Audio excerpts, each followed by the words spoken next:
Hey guys, Ninja Duck Bob here with an update regarding the Cyclone in my mod. After some feedback from forums and various places and Reddit, I've decided to go in and think about some ways to make the Cyclone in this mod better in terms of design and balance. So with that said, this Cyclone now has the following changes in this mod. Lock-on now requires an upgrade at the factory tech lab for one. This change is to prevent potential early game abuse. The ability as I envision it is for utility in mid to late game armies as a light zoning tool to encourage enemy unit repositioning, not for cheese or early game defense.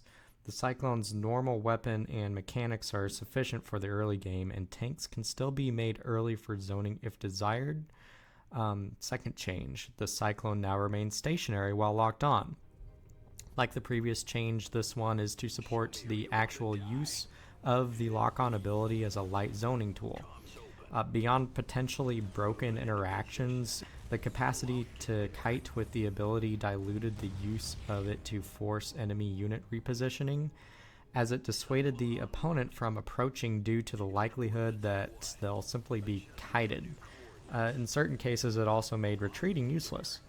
The point of the ability is to encourage approaching or retreating, not to negate it, so this change enforces a proper trade-off for using lock-on for that purpose.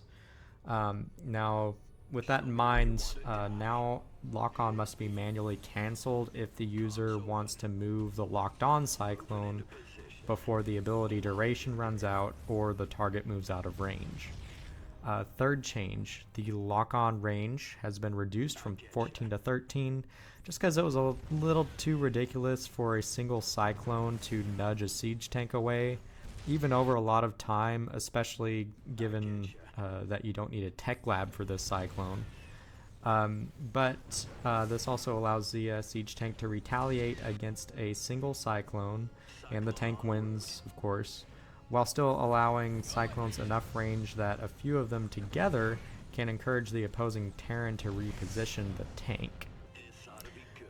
Additionally, combined with the retained low damage output of lock-on and Cyclones being stationary when locked on now, this makes tanks decisively better zoning units for the cost and the supply. For example, in Terran vs. Terran, tanks have an easier time moving forward and sieging into Cyclone lock-on zones compared to moving forward and sieging into enemy tanks. So there's now more of a trade-off between having some Cyclones or having additional tanks. Then changes 4 and 5 are autocast for lock-on is defaulted to off, and autocast for lock-on is no longer limited to a single target. With Cyclones no longer being able to kite with lock-on, autocast is fairly useless for it, and can actually be a bit of a nuisance for the user, as in direct combat it's about always better to use the normal weapon instead, and when using lock-on it's often useful to just manually focus multiple Cyclones onto a single target. Autocast still has a situational role for light zoning in a pinch, so it's still possible to enable it if desired, but siege tanks are still much better for set it and forget it zoning units against ground, and Thors are generally better zoners against air for the supply and cost. So, yep, that summarizes the changes for this Cyclone, and yeah, let me know what you think. Have a good one.